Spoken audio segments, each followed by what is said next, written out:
fancy way of knowing. Goodman is out of time. Which direction we are going. That wrecked the El Camino. It would have been DWI.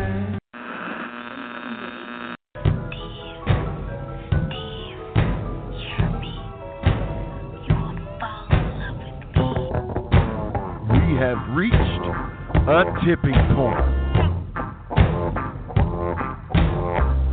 Good evening, ladies and gentlemen, and welcome to the brand new, gorgeous visual version of the Tipping Point. I'm Stephen Platinum, and joining me is Larry Goodman. How you doing tonight, Larry?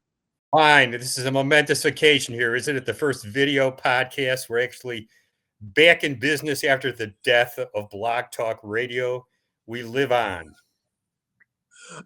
We're not going to have time to perform an autopsy on Blog Talk Radio, but we are going to perform one on GIPW tonight.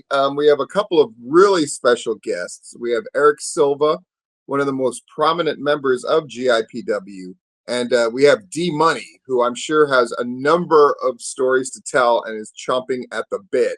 Larry, what impression do you get from these guys of what we're going to hear about tonight?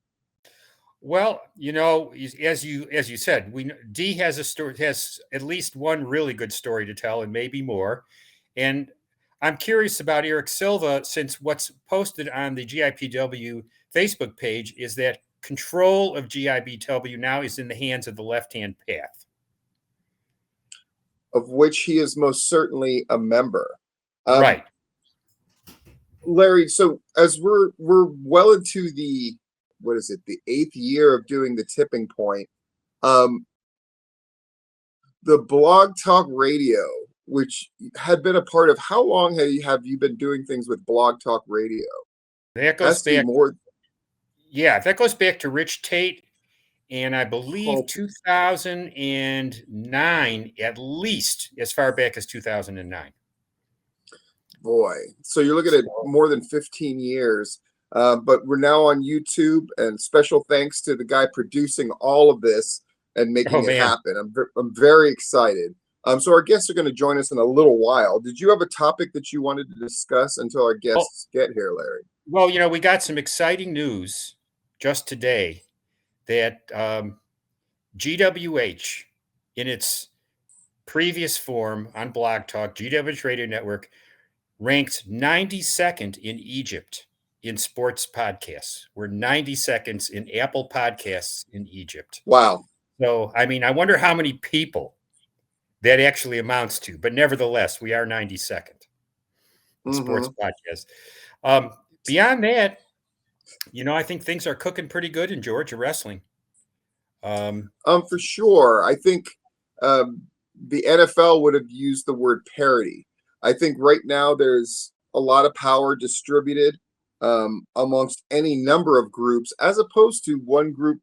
I mean, it almost seems quaint and antiquated, the notion of like when, let's say, Wildside just dominated everything.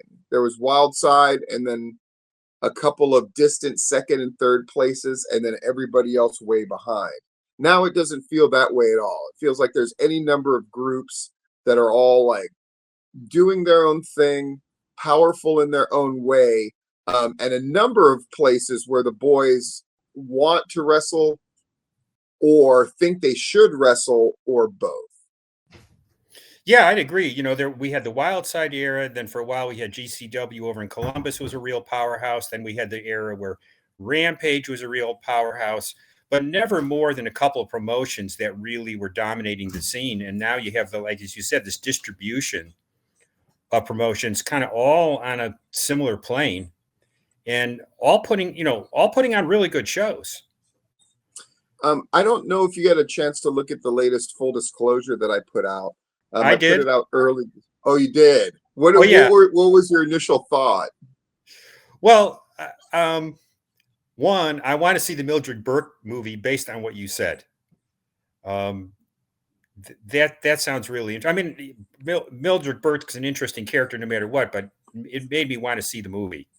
And as you say, the fact that they even made one about Mildred Burke is pretty amazing in its own right. The only thing I disagreed with when you said that you talked about Memphis and them maybe possibly being 40 milers, but when you look at that territory, they were never 40 milers, man. That territory, those guys drove like crazy in that territory, all the way to Evansville, Indiana. That was a lot of driving for little money over there. Real quick, since we have a visual aspect and component of it, here's the Queen of the Ring book. It was written by a guy named Jeff Lean, and really, really thorough. And a number of reviews of the book as well on the back, which I thought was kind of fascinating. The book is really good. It's very straightforward. Wrestling books usually fall into one of three categories to me. There's either the ones that are just sort of solid and good from beginning to end, which are pretty rare. There's the ones that are great for about half the book, and then the second half completely falls apart. A number of books fall into this category, including, like I say, Bill Watts is one of those guys where, like, oh, this is going to be the greatest book of all time. And then all of a sudden the second half is usually devoted to something else that's not really wrestling related or related to their story. Often they want to talk religion, or they completely fall off the wagon and then want to go into weird kayfabe. The Rock book did that, for example. And then there's the books that are just complete trash from beginning to end, which I think is becoming a rarer and rarer thing as more and more as wrestling books get released. I think places like Crowbar Press, which does a number of like more obscure people. I remember they did the Grappler book. Even the Downtown Bruno book I thought was really good. And so the books that are complete trash are very rare now. Queen of the Ring I would put into that first category. It just kind of tells her story straight up with very little commentary about her importance. They kind of do a show don't tell thing. They don't feel the need to really belabor the point of how important she was. They just kind of tell her story. And her story really is a thing that's beyond belief. I meant it when I said her story deserves to be heard, perhaps even more than something like the Von Erichs. I think the Von Erich story, to a wrestling fan of a certain age, there was really no new tale to tell. And that was the impression I certainly got from the movie, where it was like, there was literally nothing in that movie, unless it was a complete factual inaccuracy that I did not know. Whereas Mildred Burke, I think it's going to be a virgin territory for a lot of people watching it who maybe know who she is or are just going because it's a pro wrestling movie. I think they'll be a little flabbergasted. The word legend is thrown about a lot, but I think she's the first, especially woman in wrestling, who you can definitively argue she's sort of a first ballot legend in pro wrestling. You know, and I appreciated your comments about the Von Erich movie. I mean, because as someone who was a fan during that period, yeah, it was not a great movie by any means. It didn't. I mean, it just wasn't factually accurate, and like you said, like leaving Chris, like he didn't even exist. A disappointment. Somebody contacted me and said they heard the official explanation on why Chris wasn't in it was they thought that it made the story too depressing. And I understand, which again, can you make that story more depressing? It's sort of like, okay, we're going to do Schindler's List, but we're going to have like 3,000 less people die in the concentration camp because it's too depressing. I don't, at that point, I don't really see it. I thought that movie also, it kind of failed. And this is more of a personal take on Iron Claw. I thought it failed to capture the thing that made the Von Erichs so special. It was like there's two world-class wrestling documentaries that I thought did a better job of sort of capturing the perfect storm of things that it took to do that whole era. I thought it was not only the mystique of the Von Erichs was important, but I thought the fact that Gary Hart and others sort of brought these camera crews in and clued them in, that just went, we need this TV product to be as good as possible and to look as good as possible. I think that stuff is easily as important as the Von Erich thing. And then, of course, the Freebirds. I think having the linchpin feud was also the third major part of the success of World Class. And they kind of captured two of those. I don't think they gave the TV thing the way that it was produced and filmed and distributed nearly enough credit. Now, I understand that that's not necessarily a sexy story, but it is a real story.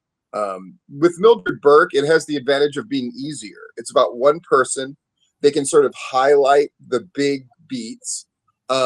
By modern standards, she looks even better than I think she did back then, in the sense of what you look at her having to overcome. I think by a modern lens, post Me Too and post all of that stuff, looks even more remarkable on her end. Not to mention, I think there's the visual of Mildred Burke, and I saw some screen stills of the person playing Mildred Burke, and she looks phenomenal. She looks fantastic. Mildred Burke is one of these people that did not look of her time. She looked much more modern, if that makes sense. And I think that they've been able to capture that sense very effectively and very well. By the way, who plays Mildred Burke? I was just about to look that up. It's nobody that's gonna. I'm not gonna say the name and you're gonna instantly go like, oh, her. Most likely. Maybe but better. I'm gonna look that up right now. But yeah, I'm going tomorrow, and I'm going with Veronica, who is very eager to go, because Veronica and Tyler are both voracious readers, but Veronica reads everything around my house, much to my delight and horror. If there's a book on serial killers, she's reading it. If there's a graphic novel of any kind, she's reading it. And she picked up and read Queen of the Ring, so she was really familiar. She was like, "Oh my gosh, they're making a movie of that! I definitely want to go." And I was like, "Oh, okay." So, boy, she lived to be 73. That's really something. Mildred Burke did. It's Emily Bett Rickards is Mildred Burke. Names that people will be familiar with. I thought it was interesting that the WWE forced the two women from the WWE who were going to be in it to pull out of the project. Yes. So apparently Liv Morgan was supposed to be in it, for example, and they forced her out. So that's a shame. But people who are in it include, but people would be familiar with, include Naomi is in it. Because again, it was before she was back in the WWE. Right. Britt Baker is in it.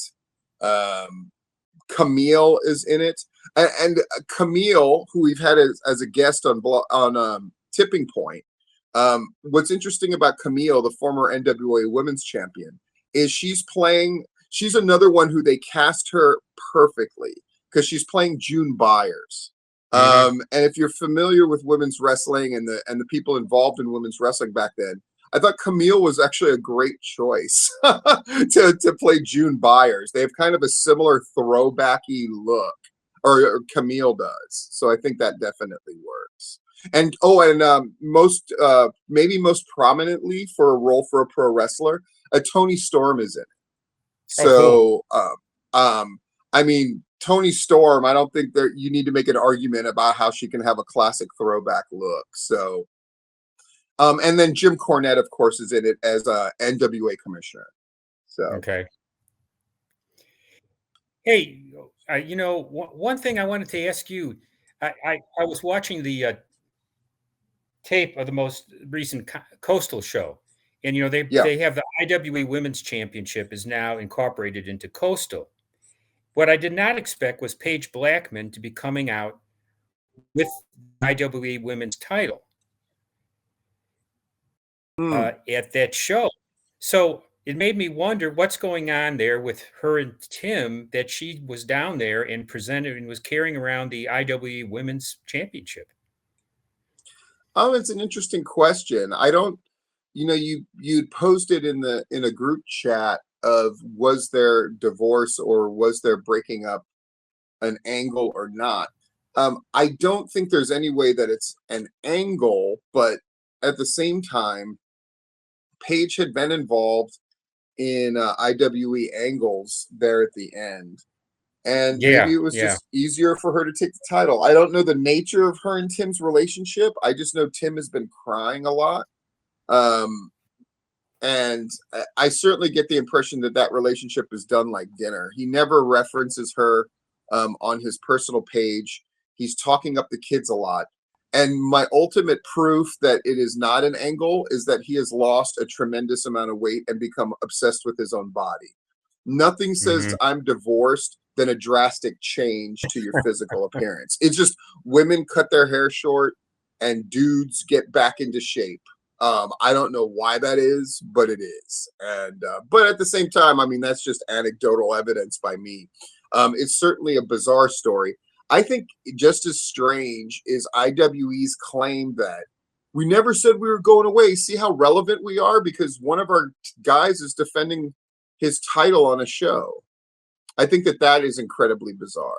I think the fact that like Shug D is the Mayhem champion and has a match with somebody on somebody else's show as an indication that IWE is still around. I like you cancel your last show, which is supposed to be your biggest show of all time, and the blow off to an over year-long angle, and we're supposed to believe that you're okay as a league. It's an incredibly bizarre thing. Just everything that's transpired is so bizarre. Even stranger that we get no indication of what really happened. Not from Josh Fields, not from Tim Blackman. Nobody's even saying anything along the lines of, someday we're going to tell you that story. They sort of imply that they're going to, but they all seem more content to just move on. Probably because the truth is way more banal than we think it is. I see that we have a guest ready to go, and I got to admit, as much as I like Eric Silva, and I know he's going to have a lot to add, I think this guy is the one that's going to give us some real insight on what happened. Larry, would you like to introduce him? Okay, well, I think go ahead. Well, there he is. Yeah, it's D Munny, baby. If you need a ring, if you need anything, I got to admit, D Munny, I'm just going to be up front. At first, I didn't really care for D Munny. Like when I met him, I didn't get his deal. I didn't get why he was so important. I understood that he was really good at promoting himself. I remember he had a merch table at GIPW, and I thought, like, what the hell is this? But then I realize now, like, D Munny is sort of like the consummate guy who understands the wrestling business, who understands how to be relevant in the wrestling business. And now, how would you describe your position right now in indie wrestling, specifically Georgia wrestling, D? If somebody didn't know who you were, how would you introduce what you do in Georgia wrestling? I do some of all of it. I mean, ring rentals. I do video.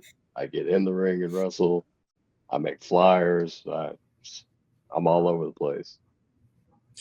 I mean, so, as this guy, I mean, and you were the former owner of GIPW. Can you walk us through that timeline?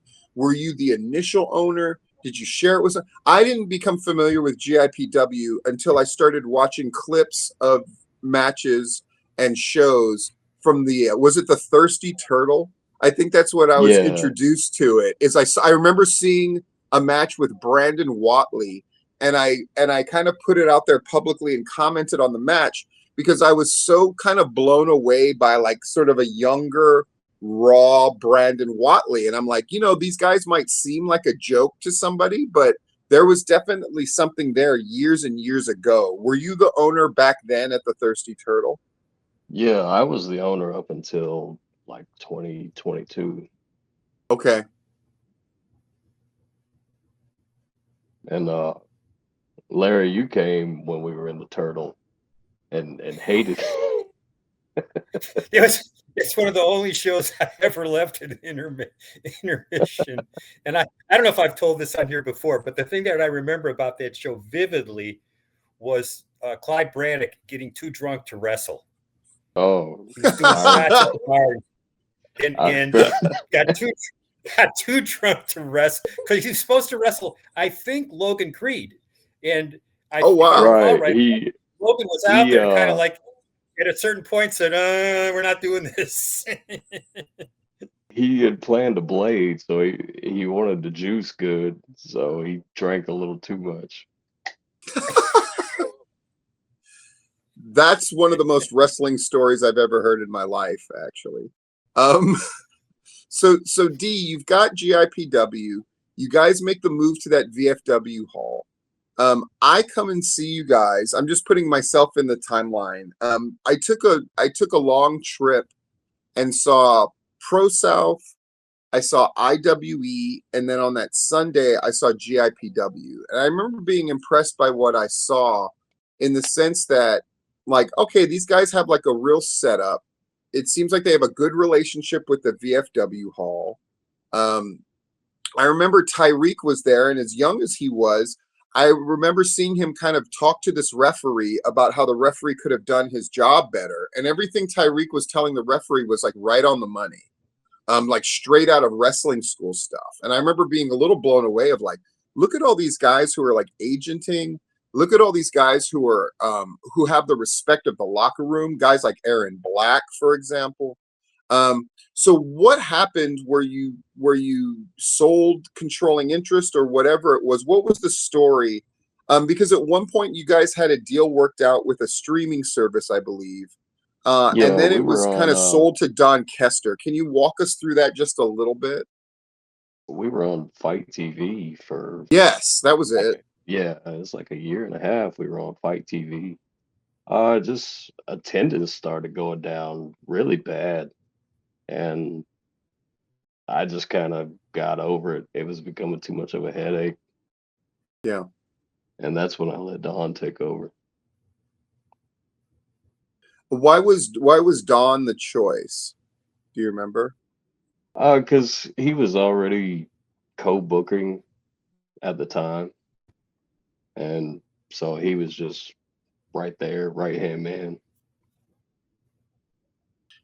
And then for those of you who are kind of following along this timeline, who've been listening to Tipping Point for a while, at one point they brought in, and this was like their last attempt. This was like their attempt to kind of like spike the crowd back up. So we're talking about a show that used to get at your height, D, when you ran it at the VFW hall. About what were the biggest crowds that you were getting? Like 150? Is that accurate? 150 or more. And then so now we're talking about it's dipped below 100. I remember they brought in Camille, right, Larry? Right. That's when we interviewed her. Yeah. And she was gonna take on Shalance. And so my advice behind the scenes, I was kind of trying to help out GIPW because they were having all these problems of they're going to lose the venue. And this is just from my perspective.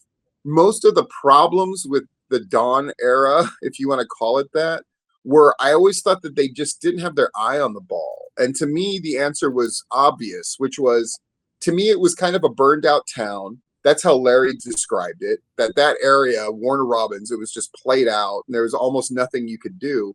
My thing was they just needed to get a crowd in the door. Who cared how? They just needed to show the VFW hall that, look, we're worth having here, that there's people who will show up and buy booze and all this other great stuff. So most of my things were about focusing on the VFW hall. It felt to me, D, that like none of it was done. It's why I kind of hate advising wrestling groups, because it's like, I'm going to say a million things and they're going to nod and then they're not going to do anything. I mean, what would you, if you had to describe, if you had to help conduct this autopsy with us, what killed GIPW? What happened? So the VFW was mad about concession sales. Okay. They said they weren't making enough money off concessions. And one thing I did, I made a post on the page asking the fans, like, what's wrong with the concessions? What can we put on there that you'll buy? And a lot of people responded to that. So I took it to the VFW, like, look, this is what the fans want. If you'll put it on there, they'll buy it. And it kind of hurt not having the crowd with the concessions because not many people there. They weren't selling anything. Right. And a lot of fans had come over from the Turtle. They wanted alcohol, but the VFW could only sell like beer or something. Oh, okay. So yeah, I just remember the night at the Camille, the show where Camille was there. I just remember that concessions was basically sold almost nothing, but it also seemed like they didn't have that much to sell. Now, maybe I just don't remember that right, but it was like, yeah, there was really nothing happening there. When we first started at the VFW, they were bringing in pizza and some other stuff, and then it just went to like hamburgers and hot dogs. Yeah. And fans were saying the hamburgers and hot dogs suck. Like, how do you make a hot dog suck? I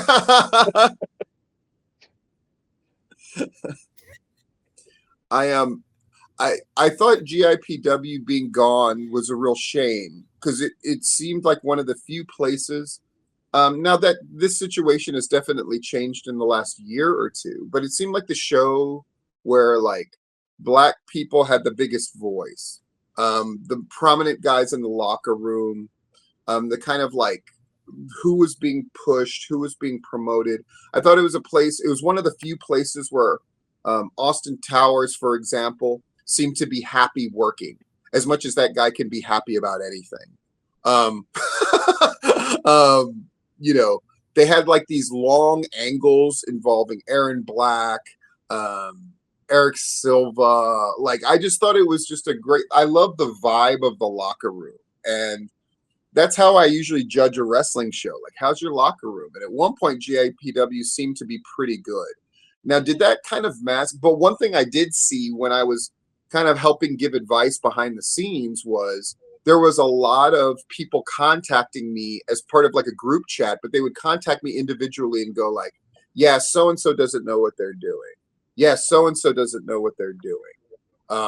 Like, it seemed like a lot of people didn't think too highly of, for example, Dawn, but wouldn't say it to Dawn. Did you get that impression that was a lot of the problems? Because I'm sure people were still talking to you, even if you didn't, even if you weren't in charge of it. I'm sure you were privy to a lot of what was going on. What changed? Did it just come down to people weren't showing up? And I always love to say, when you're winning, you don't have any problems.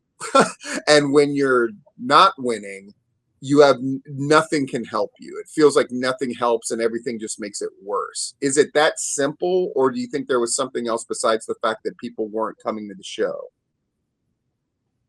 So when we started at the Turtle, we actually had a different booker. His name was BJ, and he wasn't involved in wrestling at all. So he was like non-biased.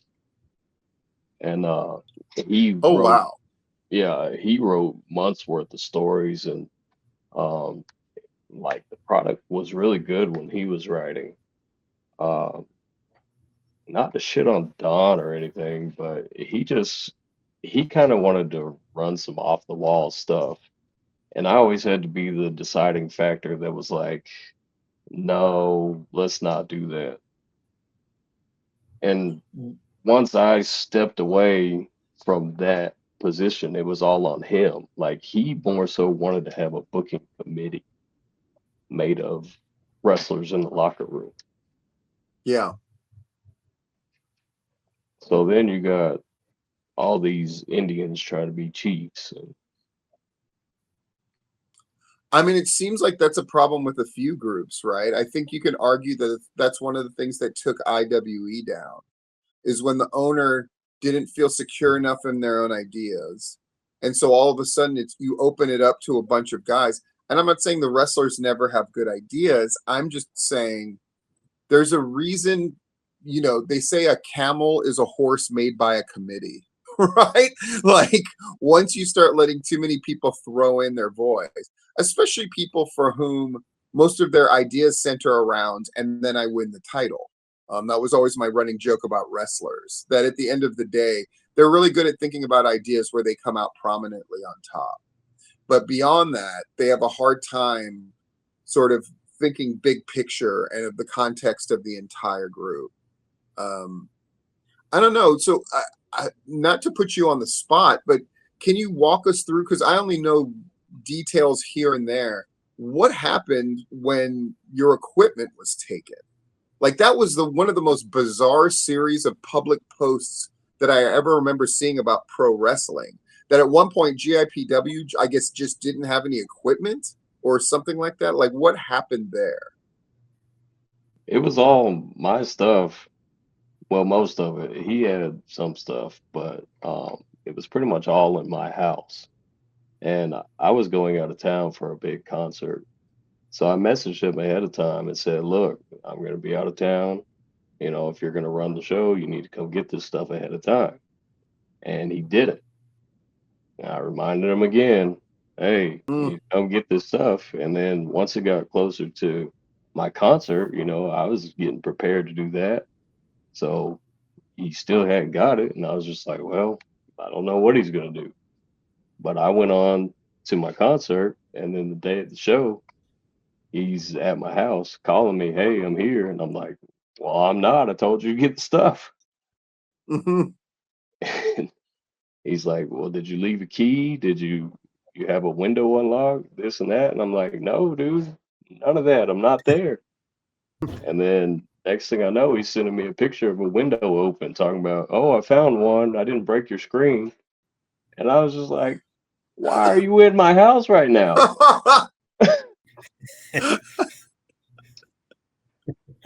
Oops. Yeah. And he thought since we knew each other for so many years, I'd just be okay with it. Like, I don't even want my family in my house if I'm not there. Right.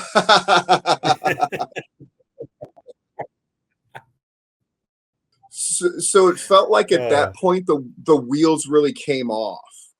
Did you, by talking to the boys and things like that, what ultimately, if you had to put a thing on it, what ultimately killed GIPW? I know you don't want to just say like, it's all Don's fault, which I appreciate. What do you think? Why do you think GIPW ended? And what did you think about this last thing where they were going to do this Game of Thrones themed, all the promotion when they were doing Game of Thrones themed promotion? I just remember like shaking my head like, oh my God, this is so lame. It was just, we're going to put different people on the Iron Throne and we're going to have this big match for control. I don't know what it is about all these guys doing shows where they're going to do this big thing for control of the company and then never doing the show. But GIPW joined that list. What the hell happened at the end? And what the hell happened with this new supposed comeback that never happened? Do you have any insight on that? Okay, so like I said, 2022, I pretty much decided I was tired of running it. It was a headache. Attendance was dwindling. We went from like 100 plus to 30. The VFW wasn't happy, and so like I said, I let Don take over, and attendance didn't get better at all. Like I said, he had a booking committee. They were bringing in a lot of guys from out of town, which I never wanted to do as much because we were running on Sunday and these guys are Right. working Friday, Saturday in their own city where people would go see them. So it's like, why would they drive 2 hours to come see these guys on Sunday when they could drive 20 minutes to see them on Saturday? Yeah. But yeah, they were doing that. let's see. Then yeah, the shit happened with the equipment, and once that happened, I was like, you're not taking my stuff anymore after that, because that's just, you could have canceled that show, took a L, and everything would have been all right. Right. So he had to shut down for a whole year because I wasn't giving him my ring to run shows. And then when he finally did come back, it was towards the end of 2024. He started running in gray, and he was only drawing like 10, 15 people per show from what I've heard. Wow. Yeah, so some of the boys were just like, look, this isn't working, and we don't feel like it is. Maybe you should just call it. And that's why they went ahead and did the left-hand path versus GIPW thing and just went ahead and ended it. Yeah. What happened there? Because there was supposed to be a whole show, I assume, attached to that left-hand path, who's going to get control thing. And then that show didn't happen. Did you have any insight on why that show didn't happen? No, this show did happen. Oh, did it? Oh my God. Maybe that's worse. I thought it was canceled. So it did happen in the left-hand path 1, and that's the finale, the Right. left-hand hand. Oh, okay. Did you work that show? No, I haven't worked there since 2023 or 2, Okay. whichever one. Yeah. What's the impression that you got from the boys? Like, how many people watched that show? Were they happy to have done that show, or was it just like, oh, thank God it's over? Everybody I've talked to said they kind of knew it was the end, so they just wanted to have a good time. Yeah. Like, they knew it wasn't going to draw. They just kind of wanted to be around each other one last time. Sure.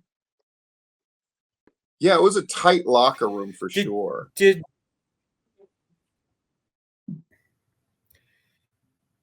Did GIPW get any buzz or benefit from that Sports Illustrated article? I mean, that was such a beautiful article. Did it make any difference? I'm not sure, honestly. But one thing Steven said about us having a predominantly black roster, that's kind of what got us in there. Like, that's mainly what the article's about. Yeah. Mm-hmm. Yeah. But yeah, I don't feel like we got. Well, one other thing I was curious about was. Go ahead. No, I was going to change subjects. Finish up. Oh, okay. I was just gonna say I don't feel like we got any extra fans off of it or anything. Yeah. Mm-hmm. I was just going to back up and ask you about the move from Macon to Warner Robins. What was behind that? Because Warner Robins historically has just been a crappy town for wrestling. I know that Rampage had a run there, but even as much as resources Doc put into Warner Robins, it petered out pretty fast as far as actual attendance at the RPW shows. What was the rationale for going there? Okay, so we started at the Turtle because one of our guys at the time worked there. It was a very cheap venue because he was working there. Yeah, I think we paid like $75 for that venue, and we could fit the ring and at least 80 people. I mean, we were packing it out pretty much every month. But we started there in 2019. We ran the whole year, and we ran one show 2020 right before COVID happened. So once COVID came around, no, actually before that, there was an incident. There was a shooting that happened down the street, and the bar was getting blamed for the shooting. Oh, not good. Yeah, like they claimed that the guys came out of that bar and then went down the street and shot at each other. But the shooting didn't even happen in the bar. It was crazy. So they I like lost. Do I know? No, I like the venue. The venue is I like the venue, but that's how you wind up leaving there. That was part of it because they ended up losing their liquor license over the shooting, and Oh then boy. the only way we could rent the venue was to pay like $400. So it went from 75 to 400, and then Yeah, COVID ended up happening anyway. So yeah. and they just, even once COVID was cleared up, they never recovered from the shooting thing. They ended up selling that place. Mm. So we started looking for another venue, and we wanted something bigger so we could get bigger crowds. And we found the VFW, and we decided to go there. And you actually Wait, did do okay in the beginning there. Oh yeah, our first show was January 2021, and I think we had like 125 total. yeah.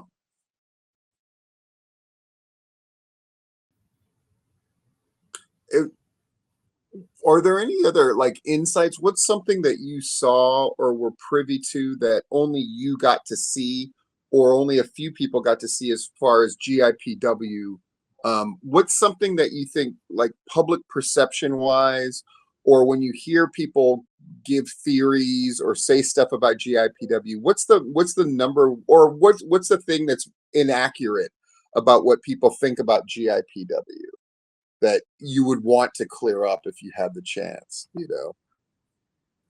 Is there anything in particular you can think of?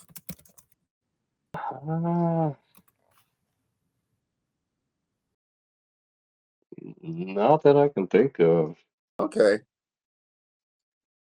From my perspective, one of the things that I thought was really bizarre about GIPW was like Don Kester's weird obsession with the Unchained thing. I thought that was one of the biggest wastes of time. I thought it was so fucking weird.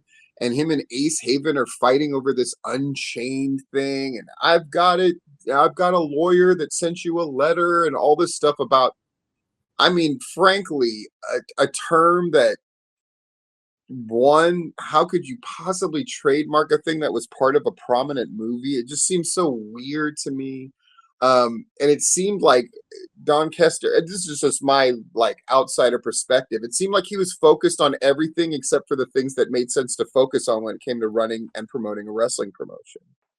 Or like, or was there supposed to be some tactic behind it? Like, oh, all publicity is good publicity. So if I get us this attention, we're gonna have people come in. Like, just knowing Don, because you know him better than I do, what do you think was in his mind when he was doing all of that stuff, all the Unchained stuff and the rest of it? Okay, so the thing was, that was a concept that we were running from the beginning. Like our first show, we did the Unchained match. And after doing it a few years, then other people started picking up, like Wrestle America wanted to Yeah. run an Unchained. And they actually wanted to do it in February, which was our anniversary month, when we always did Unchained in February.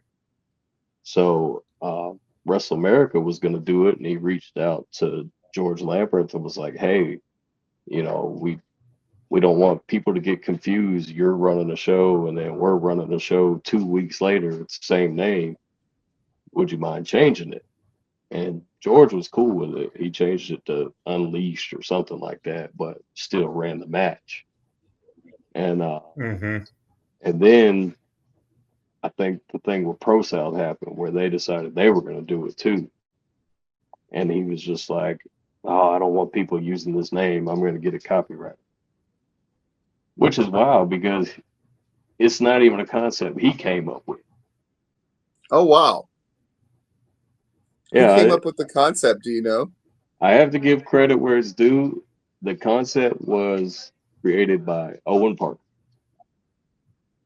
Oh wow. Yep. And I believe he's the one who actually got Wrestle America to start doing it. Hmm. Huh. So do you And feel then, of like course, Don was focusing too much on that stuff, or do you just think like GIPW was just sort of doomed to fail? Like when you kind of parted ways with owning it in 2022, did you just know it was inevitably not going to make it, or did you think, oh, there's a chance that Don can make it go? Like, what was your overall impression in 2022 down to when it finally like stopped running? No, I definitely didn't want to see it go under, and I was hoping he could bring it back. But it honestly seemed like he wasn't doing a lot of promotion like he should have been. Yeah. Because even for this last show, he took a month off in January. He could have been promoting that whole time. But Yeah. I didn't see mhm. a flyer for that February show until the week of. Yeah. And speaking of Ace Haven, I heard those flyers were a shot at Ace Haven. Oh, because of the king and the throne thing. Yeah. Oh, okay. I kind of see it now. Yeah, yeah.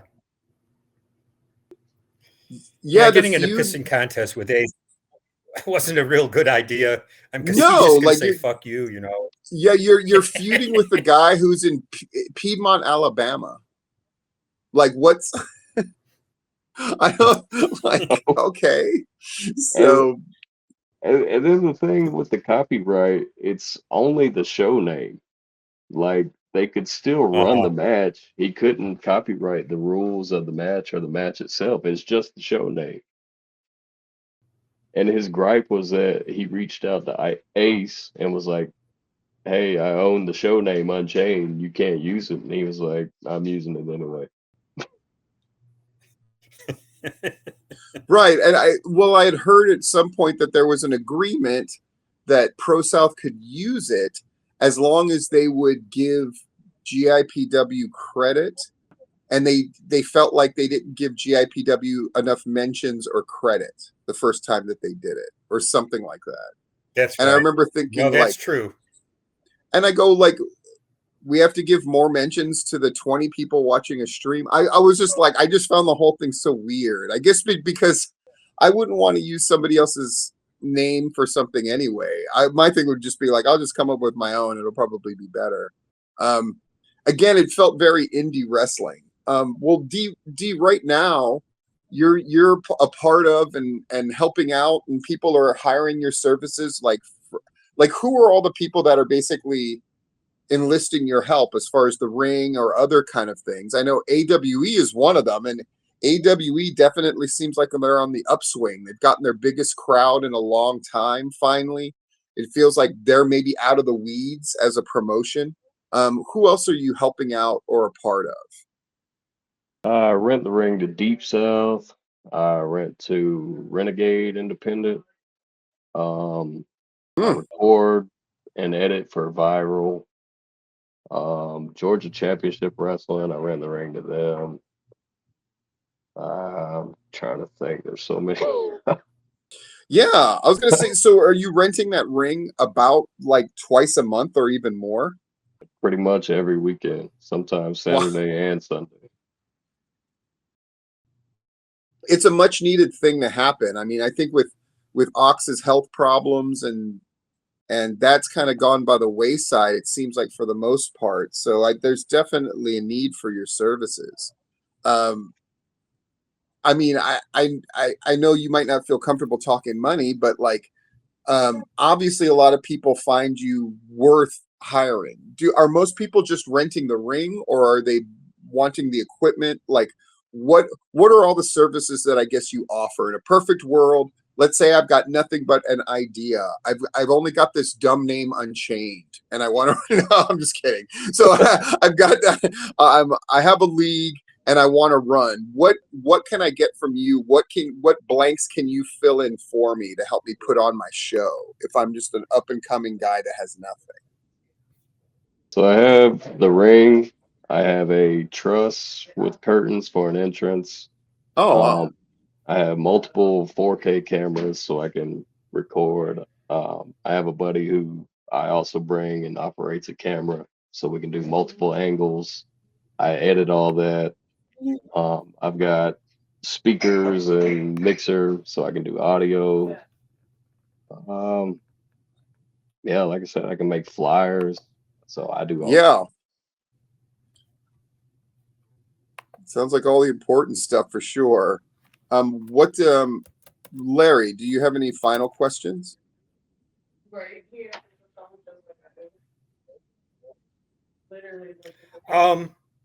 No, I was just taking one last shot at getting Silva on here. So if we could hold for just one second. Let's see if we can do it. Okay.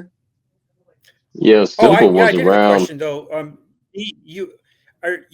Are you now out of production at RIPW because of their new situation over there?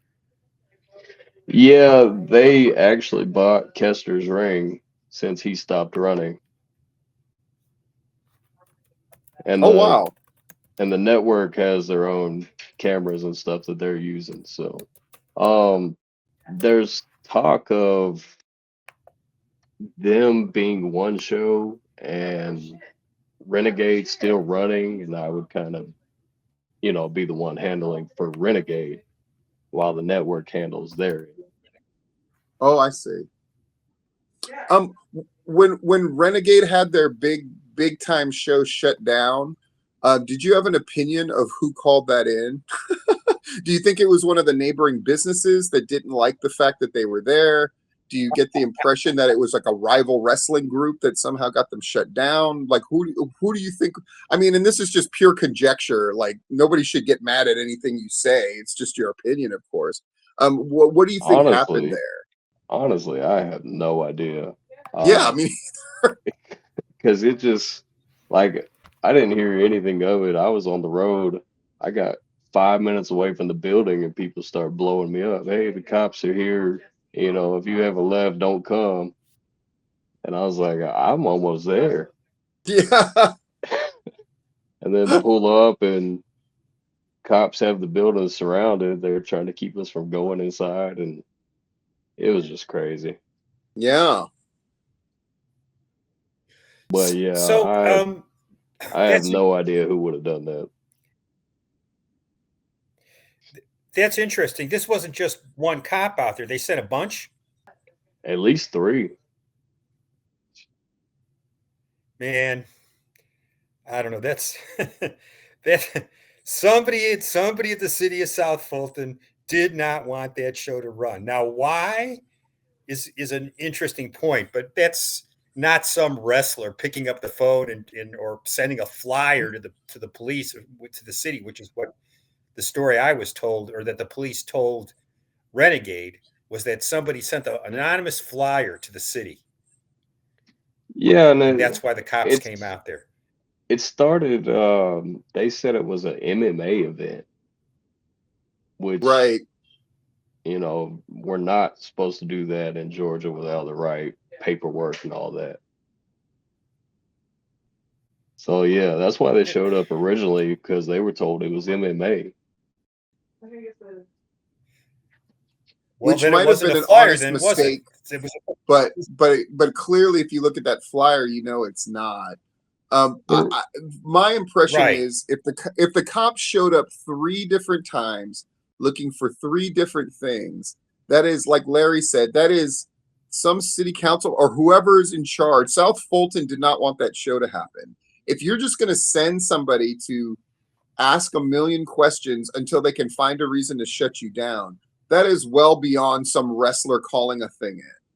That is somebody with a little bit of influence, or I'm golfing buddies, or an ex-lover of somebody who's got a little swing, and then just sending the cops out there again and again and again. Let's see this, let's see that, let's see insurance, let's see all of this.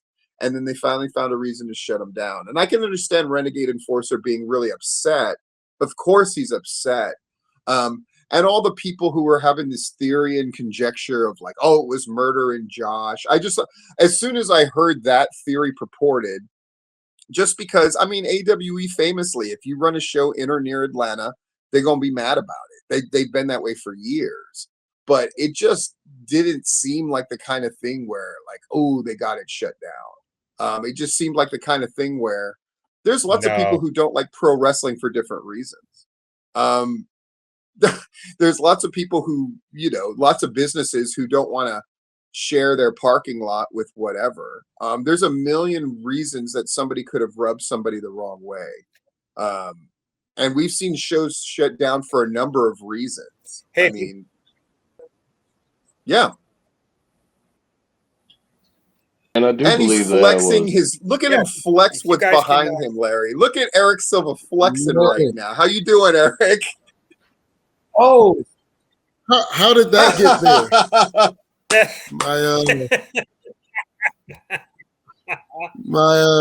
My strategically placed picture. I had no idea I was sitting this close to it. How you guys doing?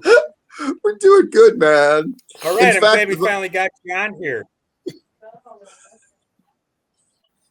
Oh yeah, apparently I don't know how to work a computer or an email or a link or any of that stuff. So yeah. Well, maybe Don didn't either. But so Eric, I'm glad you're here. First of all, to me, you were one of the guys when I got to witness backstage at GIPW that just had a lot of influence. That the guys looked up to. You're one of the voices. You and Aaron Black, I thought, were like two of the most prominent voices there in the locker room. If you had to sum up, like, what the fuck happened with GIPW, what is your take on it as somebody who was really there throughout just about the entire run? I think Dee gave us some great insight, but what do you see as what happened basically? Man, well, thank you. First of all, thank you for that. Yeah, no, it's the truth. I try to. It's the absolute truth. I any time I can be seen as a positive influence over anybody is greatly appreciated. As far as what happened, man, it was a lot of things, man. Ultimately, I think the split between Don and Dee's didn't help. I think Don got overwhelmed in the end. Getting out, kind of humping rolls, paper and towels, kind of generating that interest. I don't think was his strongest suit. And I think he could have had a lot more help with that as well. So it ain't just on him, it's on all of us. I think the creative was I think from a creative standpoint, we were doing pretty good. But I think there was an issue sustaining some of the good stuff that we did do. So if something positive was done, I don't think we did the best job at. Could you have a specific example of like an angle or maybe a wrestler that needed to be pushed that you thought came out strong, but then you guys didn't really follow up or maybe elevate it? Sean Montana. Angelo Montana. Yeah. Mm-hmm. I thought the stuff we did was really, really good. I beat that dude within an inch of his life. The crowd was behind him. They loved him. And after he got that win over me and his family was involved, and like that was such a big moment. And I think, and then like right after that, he's in a tag match. I'm like, oh no. Like, I'm like, this guy needs to go on a killing spree. You know, we need to heat this guy up because, like, it's here, it's right here. A similar thing happened with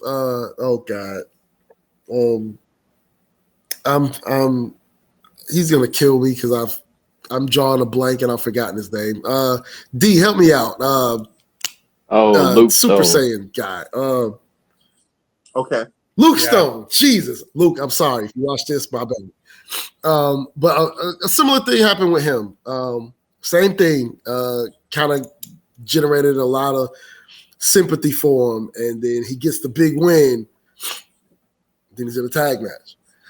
So I thought it was little stuff like that. Like we kind of missed the opportunity to heat people up when they needed to be heated up, you know. And again, that's because I was a voice in there. You know, look, it's on me too. So you know, it was a perfect storm of misfortune. Yeah, I don't think there's one or two things that we could point to. That was a lot of words. No, it wasn't. I think you answered the question really simply, which is, and it's a problem that a lot of places have.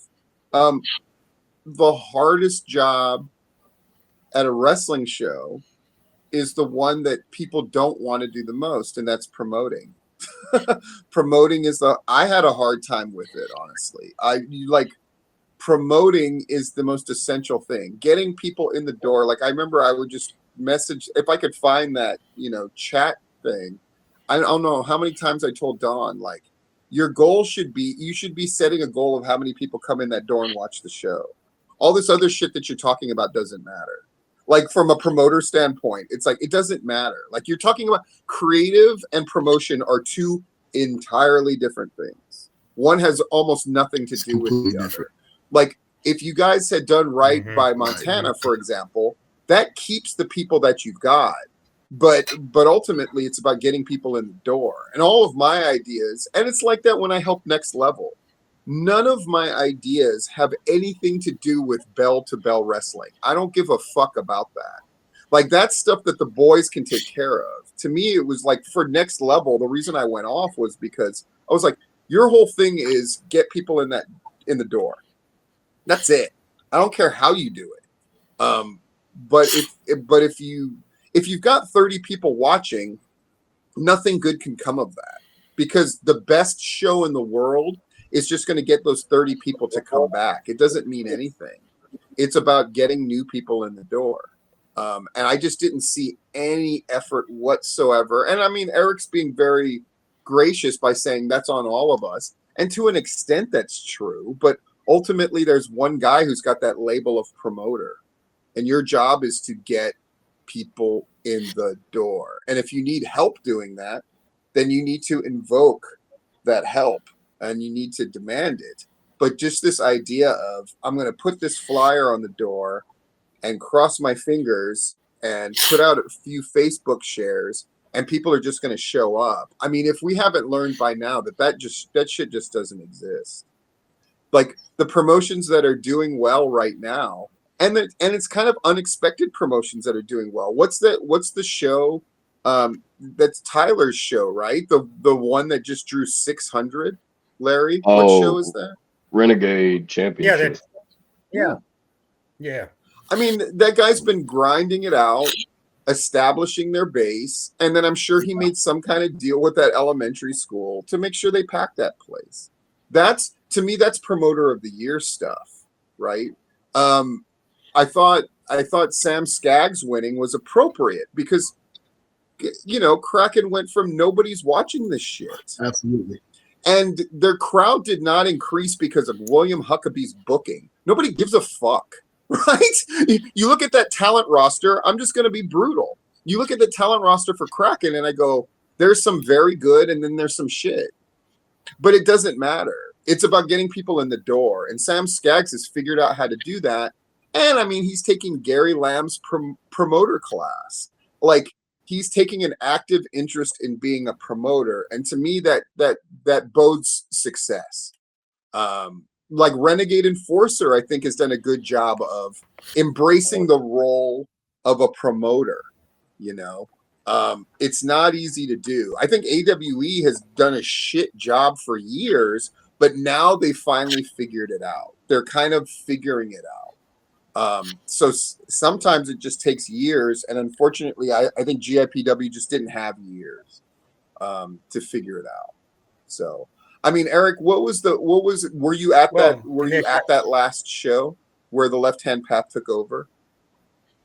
What was the mood in the locker room? Was it this vibe of like, let's all just get together and just blow it out and have a good time?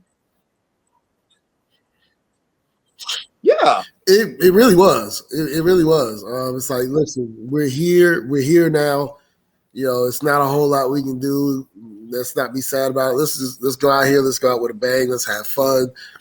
Let's enjoy each other. I mean, hell, I'm 40 plus at this point. I'm not about to let wrestling piss me off. Like, it just kind of is. You know, it is what it is, man.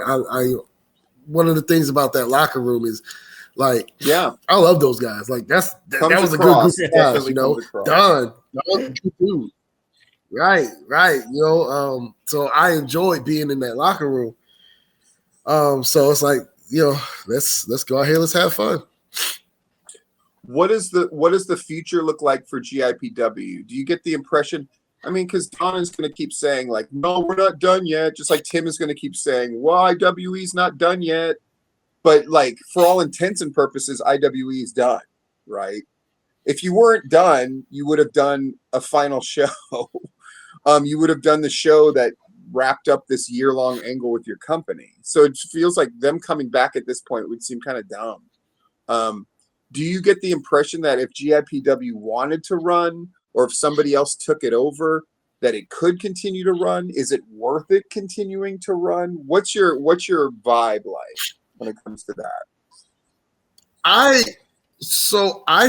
think that there is, and I think that there is an avenue for them to run again. I think they, just from a story standpoint, they left it very open-ended.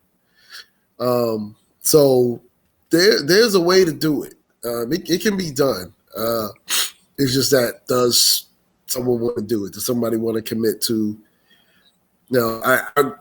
Another thing, I don't think, and I should have touched on this earlier. I don't think they should have ever left Macon, Warner Robins. I don't think they should have left that area. I think that area, like, Macon wants wrestling. Like, that area, we shouldn't have left. Once we got out of the Turtle, I actually looked at a couple venues in Macon. I was looking at a Moose Lodge that was really nice. And they tried to tell me that Moose Lodges don't allow wrestling. Like, it's in the Order of the Moose Handbook or some shit. And I was like, what? What? Yeah. Really? Oh, the Order of the Moose. All right. Okay. Jesus. I didn't know I needed that until I got it. Wow. But I think places like that, man, Moose Lodges and VFW buildings, and, you know, that stuff already has, like, right regulars. So it's like that's one of the things you want to capitalize. I hated leaving the Turtle, if I'm being 100% honest. Yeah, I thought the Turtle was. We all like loved the Turtle. It looked like we was. Yeah. It looked like we were someplace we were supposed to be. That's very much the impression I got when I used to watch stuff from there, which I loved. I love that, because to me it felt like PCW. I mean, we used to run out of the jungle. We used to run out of this gay club. We would run out of the back of a theater. Like, none of our shit was typical. And it always felt like, you know, we had broken in, put up a ring, and now you're watching this show, which I loved. I thought that's a great vibe to have. Exactly. Yeah, man. Like underground fight club type shit. Yeah. It was great. Who should be the promoter? I'm not going to say necessarily in charge per se, but like, if GIPW were to continue to do their thing, who should be the promoter? Don or somebody else? Oh man, listen, look, that's I should have been a politician in a previous life, so I'm going to leave that one very ambiguous. No, I feel that. I don't, I don't, I don't know if there's any one person that should do it. But if somebody, don't look at me like that,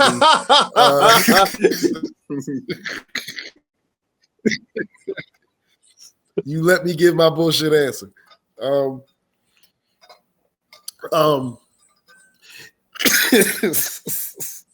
I'm fighting the cold too, y'all, so bear with me. Who should be the promoter? I don't think I can answer that question, but I will say this. If it does get a second shot, third shot at this go round, and if I'm involved, I'm gonna make it a point to make it a collaborative effort, right? Designate roles for anyone who's calling themselves a shot caller, and those it's vital. And that shit's got to be done. Like if it's got to be, if the promotion part is on you, you do it. If it's not done, here's looking at you. If the creative is on you, that's what you do, and do it like that. Like I think towards the end, a lot of those roles weren't designated, and so it kind of, fell on one person to do. Now, granted, yes, if it's him having the title of promoter, yes, it does fall on him.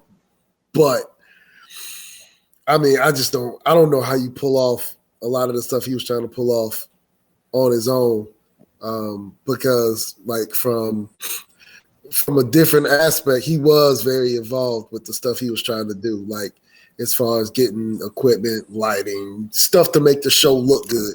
He was very much on top of stuff like that. It's just the promotion part, for whatever reason. That's where we fell short the most, and it showed. Because if you have a bunch of passionate people doing a project, that's like half the game, right? Because there are promotions that draw in the hundreds where the guys, I'm not going to say they don't give a shit, but they're just, they're running in towns where it's easy, right? It's easier, and they can get hundreds of people to show up. I mean, this has been a phenomenon in Georgia wrestling for decades, right? Larry can attest to that. It almost seemed like there was an inverse thing of like the shittier the show, the more it was drawing. Where it was like that used to drive me insane, right? I'm here in Atlanta, and then I'm looking at some podunk show with guys that I wouldn't like. I'm laughing at when I see them on the poster, and there's 300, 400, 500 people showing up to see this bullshit, right? Whereas I have a locker room of guys who would like run through a wall for each other, and they're doing the coolest shit, and we're, so I get all that frustration. But I don't know.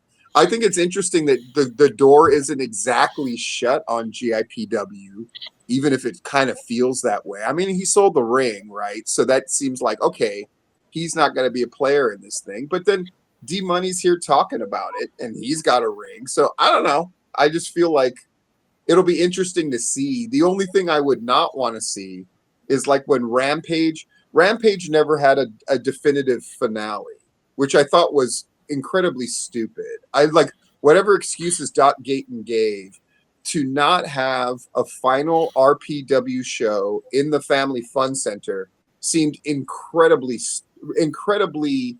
I don't know, almost disrespectful to the boys. Like they deserve to have a send-off show.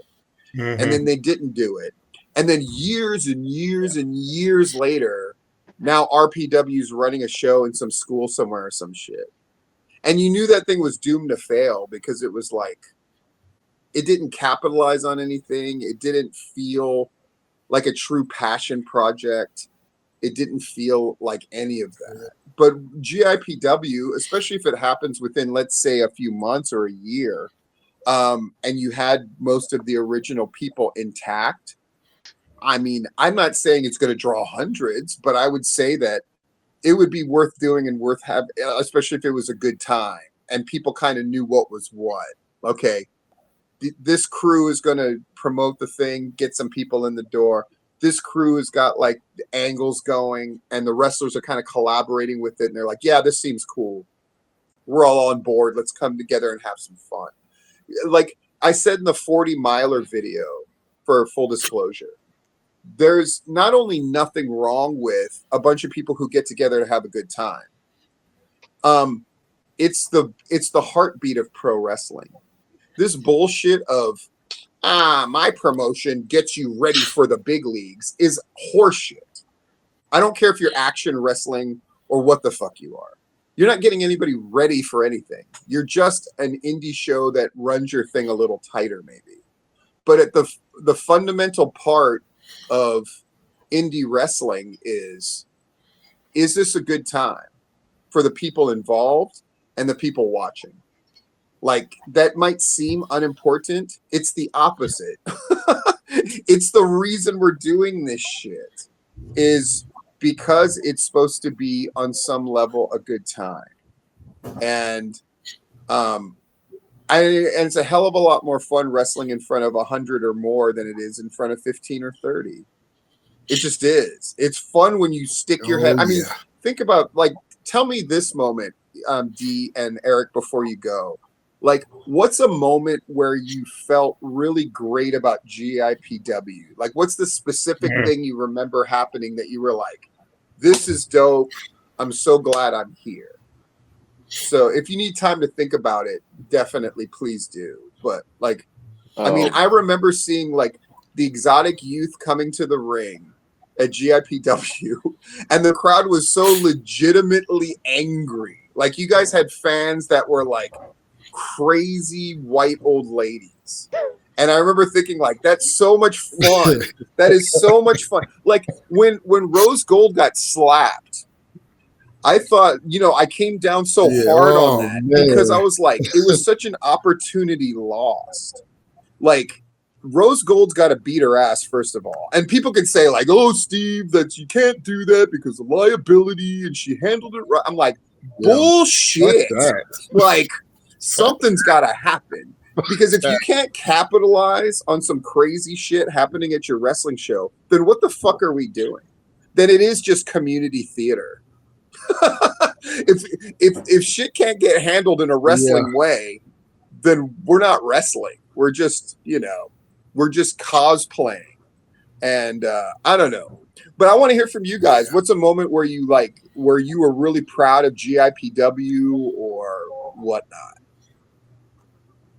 One for me would be when we had Madman Fulton and Logan Creed. Ooh. And Logan went to suplex Fulton and put his foot through the roof. And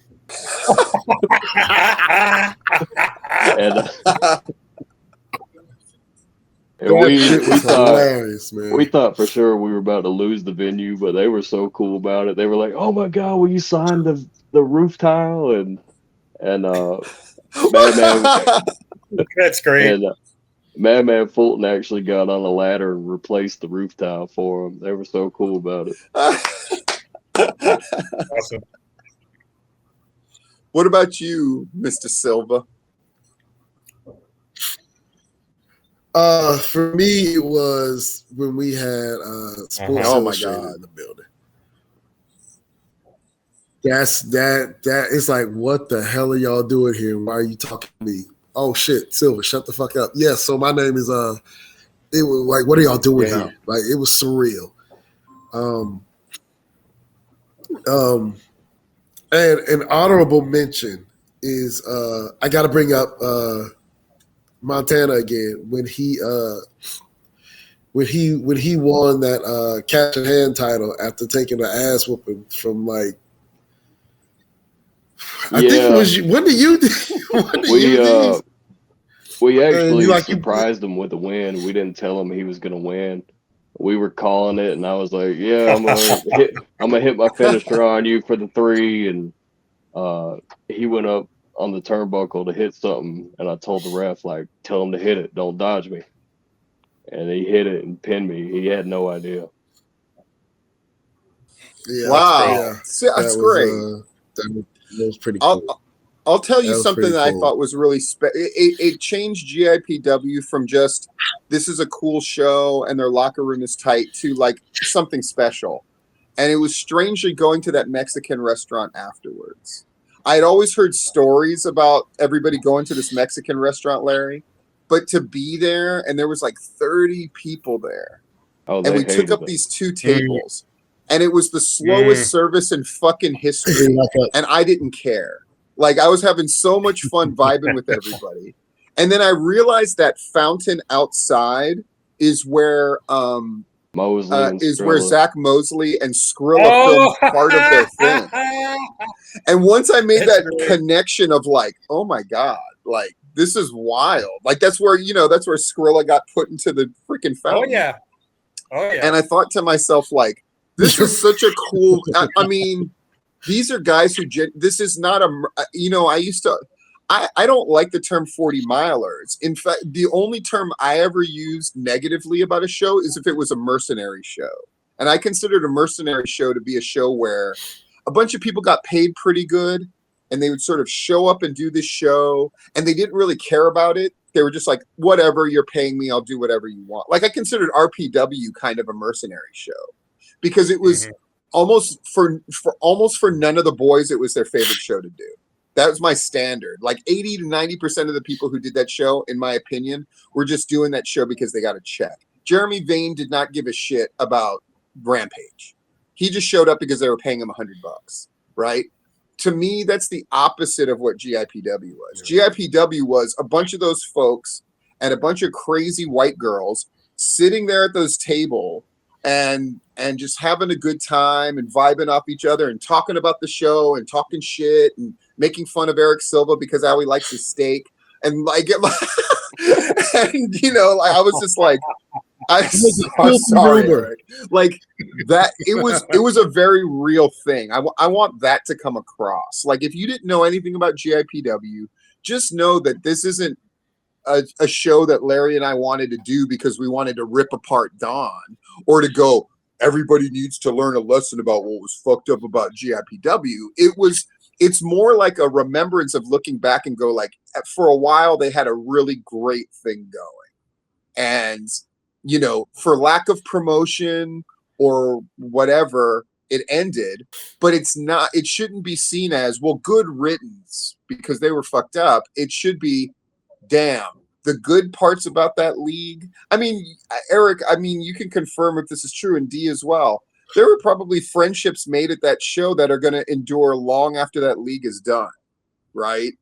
Oh, yeah. Absolutely. That's the vibe. Absolutely. And wrestling lives on those things. It lives on the so-called 40 milers because at the end of the day, whatever your home promotion is, that's your home promotion. And you love it, and you love the people that you're working with. This isn't about like ripping apart what was wrong. This is about sort of celebrating a place where people came together and loved what they were doing and loved each other. And it's beautiful. And, like I always say, shit's not supposed to last. That's the truth. Everything's going to fucking end, right? We saw Southern Honor go from like this untouchable thing to not the promotion that the boys necessarily wanted to be at the most anymore. Like the era of you've got to draw 400 or 500 to matter, that's gone. Now you have these like cool little shows that are doing between 100 and 200. And they're the shows the boys want to wrestle on. And GIPW was one of those shows that the boys wanted to work. There's a lot of guys who worked for a lot less at GIPW than they worked for other places. I think that can be confirmed, definitely. I don't think Exotic Youth were becoming millionaires there, right? They wanted to fucking be there because they wanted to be around everybody. And that's cool. That's the message I want people to take away from GIPW. It was a cool place to wrestle. And we need more of those, not less. Agreed. Can I put over D Money right quick? When you talk about like friendships, you talk about friendships that'll kind of endure. This dude, I caught a flat tire after one of those Mexican restaurants ordeals, and I was literally stuck in Warner Robins the whole night. I had to sleep in my car. I had to sleep in my car the whole night. And D Money came out there to make sure I was good. On my way to the shoot. Yeah, he was one of the. Yeah, on his way to his shoot job. I think we were going into Monday morning. I was still out there sleeping in the car. And he came out there to make sure I was good. I was there the whole night. So appreciate you, T-Buddy. I'll never forget that. Well, yeah, going back to Sports Illustrated, one of my favorite pictures from that article was all of us in the locker room with our hands in. It just shows how close we were. Yes, that was a great photo. Yes. And I mean, at the end of the day, nobody can take that away from you. That Sports Illustrated thing, that's going to live forever. It was such a big deal when it happened. I remember being really excited about it. I remember being really, when you look at what Skrilla became, that was such a huge part of it. And it was one of those where I got to admit, I got irked about something, but maybe I need to become unirked about it. Where I saw Don he was doing what a lot of people do, which is when things end, they want to take credit for a bunch of shit, right? They list all but don't forget when I was running GIPW, this happened and this happened and this happened. And he kind of took credit for that Sports Illustrated thing. And I remember kind of being irked about it, but then I went, no, I think there's a bunch of people who would claim that. And that's okay, right? That's something to definitely be proud of. I mean, it's something that nobody else had, right? I remember thinking at the time, like, Southern Honor had this documentary, but they basically self-produced it, so it didn't fucking matter, right? But nobody can take away that Sports Illustrated thing. Nobody can take that away. That was huge, and it's still huge. Really, really shining crown jewel moment for GIPW. And Skrilla was the one who got the lady to come check us out. Nice. I was about to say, that was a Skrilla thing. But I was still running it. Any last words about anything, gentlemen? Nothing I can think of. Where are you going to be next? Where are you going to be next, D-Money? I'm actually in the venue GIPW just left in Great Georgia. Interesting. Well, there you go. Oh my God! Oh shit! Yeah. As soon as Brandon they move, Stark is on the Iron Throne. What the fuck's happening? What happened? How about that? Oh shit! A show I rent to, Georgia Wrestling Federation, they were running at a skating rink in Gray, and all of a sudden the owner wanted too much money, so that venue opened up. He jumped on it. So nice, Mr. Silva. Where are you going to be? Where are you going to be next? I will be at Renegades promotion. Now That's Wrestling on the 30th. Myself and the rest of the Path will be there. Newest member of the Path, Trey Shaw, had to drop that. No more self promotion. I'm sorry. I'll be there on the 30th. And let's see if we can make. Larry, where are you going to be at a show this weekend? I do not think so. Okay. I think I'm off. I'm off this weekend. Well, I am going to. I'm sorry, Larry. No, I might go to Platinum. I might. I will see if I can get the Platinum Friday night. It's still so bizarre to me when somebody goes, "I'm going to go to Platinum Wrestling." I still like, oh, I guess so. Wow, that shit just keeps moving. That show did something impossible, which is it got even blacker. I don't know how that.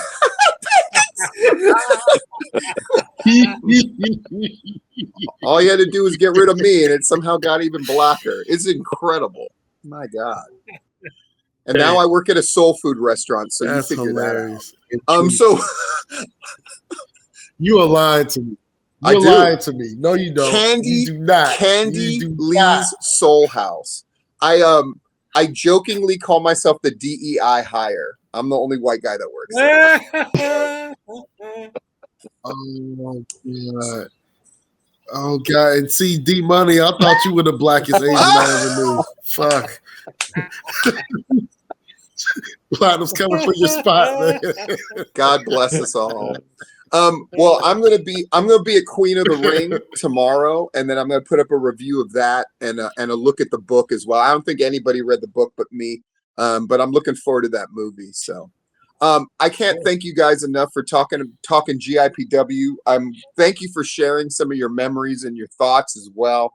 Like I said, it's one of those shows that when I did that tour. And I saw Pro South, I saw IWE, and I saw GIPW. I was just like, I just love the vibe, and I'm glad it lived up to what I thought it was, which was, here's a bunch of dudes who, some people might say, oh, they can't really get on anywhere else. I don't think that was true, but I think GIPW was the spot where, shit, they were doing stuff that nobody else was doing, and the vibe was just so good. I think that locker room vibe should be the envy of just about anybody at that point. It was just so great. But thank you guys so much for coming and talking with us. I really appreciate you guys. I have a new appreciation for D Money. I always appreciated Eric Silva. I can't believe you're in your 40s. I guess that black don't crack thing is right. It's definitely true because you look at him. He's sitting off to the side so we can see that shit right in the middle of the frame. Yeah, look at that. Look at that. I hate this guy, man. Like, I'll be 42. I'll be 42 in August, man. Man, look at the fact that, by the way, all of us in the background have some cool shit showing, except for Larry, who looks like a full incel. Like fully he's about to release his manifesto before walking into a church somewhere, and like